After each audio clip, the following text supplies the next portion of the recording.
Like one sided and finally breakup ಆಯಿತು. But ನಾನು basically ಏನ್ ಹೇಳ್ತಾ ಇದ್ದೀನಿ ಅಂದ್ರೆ, ಫ್ಯಾಮ್ಲಿನ ಅವರು ತಂಗಿ ಬಗ್ಗೆ ಅಕ್ಕ ಬಗ್ಗೆ ಮಾತಾಡ್ದಾಗ ಅವರು ಫ್ಯಾಮಿಲಿ ಬಗ್ಗೆ ಹೇಳಿದ್ರು. They are very important. ನಾನು ಎಕ್ಸ್ಟರ್ನಲ್ ಫ್ಯಾಕ್ಟರ್ಸ್ ನಮಗ್ ಡೈರೆಕ್ಟ್ಲಿ ರಿಲೇಟೆಡ್ ಇಲ್ಲ. ಅವ್ರ ಬಗ್ಗೆ ಅವ್ರು ನಮ್ಮನ್ನ ಹೇಗೋ ಅಫೆಕ್ಟ್ ಮಾಡ್ತಾರೆ, ಇವ್ರು ನಮ್ಗೆ ಅಷ್ಟು ಲವ್ ಅಂಡ್ ಕೇರ್ ಕೊಡ್ತಾರೆ.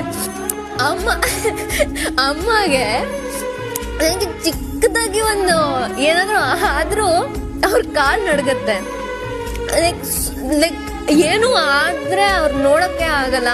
ಅಪ್ಪ ತುಂಬಾ ಸ್ವೀಟ್, ಅವ್ರ ಮಗು ತರ, ನಾನು ಅಪ್ಪ ಬೆಸ್ಟ್ ಫ್ರೆಂಡ್ಸ್ ತರ. ನಾವು ಯಾಕೆ ಫ್ಯಾಮಿಲಿನ ನೆಗ್ಲೆಕ್ಟ್ ಮಾಡ್ತೀವಿ ಅಂತ ನನಗೆ ಗೊತ್ತಿಲ್ಲ.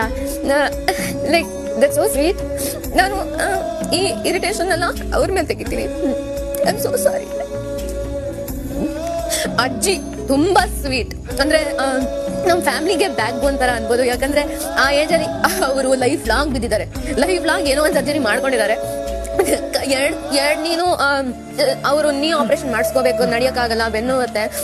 ಆ ನೋವು ಜೊತೆ ಎವ್ರಿ ಡೇ ರಾತ್ರಿ ಹೋಗಿ ಹಾಲ್ ಬಾಯ್ಲ್ ಮಾಡೋದು ಅವ್ರ ಲೈಫ್ ಮಿಷನ್ ಆಗೋಗಿದೆ.